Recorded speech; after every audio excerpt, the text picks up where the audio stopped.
नमस्कार, आप देख रहे हैं टीवी नेशनल। मैं हूं आपके साथ प्रज्ञा पांडे। 30 साल बाद यूएई ने मांगा पैसा, पाकिस्तान कैसे चुकाएगा 32,000 करोड़। यूएई ने अचानक मांगा पुराना कर्ज, क्या पाकिस्तान फिर फंस गया? 1996 का कर्ज अब याद आया। जानेंगे यूएई वर्सेस पाकिस्तान का पूरा मामला। पाकिस्तान की अर्थव्यवस्था इस समय अपने इतिहास के सबसे बुरे दौर से गुजर रही है। अब अपने सबसे भरोसेमंद सहयोगियों से भी देश को बड़ा झटका लगा है। संयुक्त अरब अमीरात यानी यूएई ने पाकिस्तान से $2 अरब के कर्ज की तत्काल वापसी की मांग कर दी है।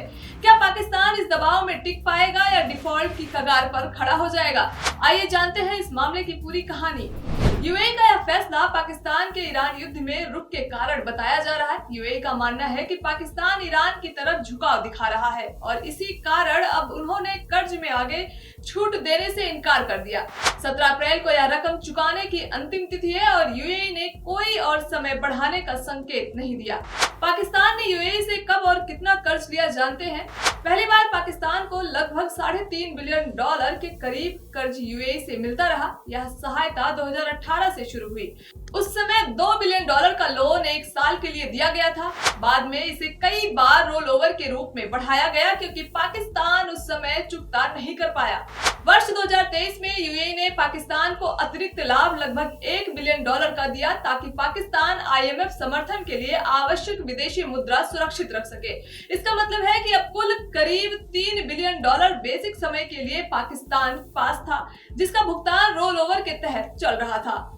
इसमें लगभग $450 मिलियन का हिस्सा 1996-97 का पुराना लोन भी शामिल है, जो आज तक रोल ओवर होता आया है और अब इस बार चुकाया जाएगा। अब यूएई क्यों तुरंत कर्ज की वापसी की मांग कर रहा है जानते हैं। यूएई ने लंबे समय तक रोल ओवर किया। पहले यूएई पाकिस्तान को सालाना विस्तार देकर कर्ज का भुगतान आगे खींच रहा था, लेकिन दिसंबर 2025 से यह रोल ओवर पहले 1 महीने के लिए और फिर 2 महीने के लिए सीमित रहा, यानी हर बार सिर्फ छोटी अवधि का विस्तार मिलता रहा। इस बार यूएई ने कहा है कि अब वह कर्ज को आगे न बढ़ाकर तुरंत वापस मांग रहा है। आधिकारिक सूचनाओं के हिसाब से इसे 17 अप्रैल 2026 तक चुकाने का अंतिम समय भी बताया गया है। आधिकारिक सूचनाओं के हिसाब से इसे 17 अप्रैल 2026 तक चुकाने का अंतिम समय बताया गया था। इसका एक कारण यह भी बताया जा रहा है कि मिडिल ईस्ट की राजनीतिक और सुरक्षा स्थितियों, विशेषकर ईरान संबंधित तनाव के बीच यूएई को पाकिस्तान के रुख पर संदेह हो गया है। इस कारण वित्तीय भरोसा भी कम हुआ है। पाकिस्तान सरकार ने साफ किया है कि ये डिपॉजिट लोन बायलैटरल वाणिज्यिक शर्तों के तहत लिए गए हैं और अब मैच्योर, जिनकी अवधि खत्म हो चुकी है, डिपॉजिट्स को यूएई को लौटाया जा रहा है। यूएई की मांग एक सामान्य वित्तीय प्रक्रिया के तहत की जा रही है और पाकिस्तान सरकार ने इसे रूटीन रिटर्न भी बताया है। आखिर पाकिस्तान इस कर्ज को कैसे चुका सकता है जानते हैं। पाकिस्तान के पास लगभग $21 अरब का विदेशी मुद्रा भंडार है। तकनीकी तौर पर $20 अरब का भुगतान संभव है, लेकिन इतनी बड़ी रकम एक साथ बाहर जाने से देश का खजाना खाली हो सकता है। पहले से ही पाकिस्तान अंतर्राष्ट्रीय मुद्रा कोष की कड़ी शर्तों के दबाव में है और अब यूएई की मांग ने स्थिति और जटिल कर दी है।